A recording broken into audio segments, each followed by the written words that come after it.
అనకాపల్లి, ఒంగోలు, కాకినాడలో బోగస్ సంఘాలు బయటపడితే ఇప్పుడు రాష్ట్ర వ్యాప్తంగా ఎన్ని బోగస్ సంఘాలు ఉన్నాయి? ఏంటి ఈ బోగస్ సంఘాలు?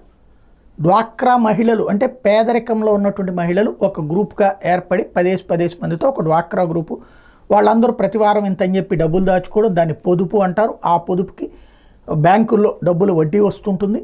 ఆ తర్వాత ప్రభుత్వాలు అప్పులు ఇప్పిస్తుంటాయి. అంటే కేంద్ర ప్రభుత్వం డ్వాక్రా రుణాలు శాంక్షన్ చేస్తుంది, దాన్ని రాష్ట్ర ప్రభుత్వాలు అమలు చేస్తే ఆ అమౌంట్తో వీళ్ళకి డబ్బులు ఇవ్వడం, ఇదంతా ఒక ప్రొసీజర్. ఈ ప్రొసీజర్లో కీలకమైనటువంటిది డ్వాక్రా సంఘాలకు సంబంధించినటువంటిది బోగస్ సంఘాలు సృష్టించి దాదాపు అంటే ఒక రకంగా చెప్పాలంటే బోగస్ సంఘాలు 2 కోణాలు.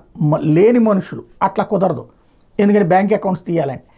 ఉన్న మనుషులే, వాళ్ళు పేదలు కాదు, ధనికులో లేకపోతే ఎగువ మధ్య తరగతో అయి ఉంటారు అన్నటువంటి అట్లాంటిది వచ్చిందా? లేకపోతే కనుక దాన్ని ఏమంటారు, డ్వాక్రా గ్రూపుల్లోనే ఉన్నటువంటి మహిళలకి తెలియకుండా వేరే గ్రూప్ క్రియేట్ చేసి బోగస్ సృష్టించారు, లోన్స్ తీసుకున్నారు దాదాపుగా 7 కోట్ల రూపాయల వరకు అన్నటువంటిది ఇప్పుడు ప్రధానమైనటువంటి అంశం. ఈ రెండిట్లో ఏది నిజమన్నది రాబోయే రోజుల్లో తేలాల్సి ఉంది.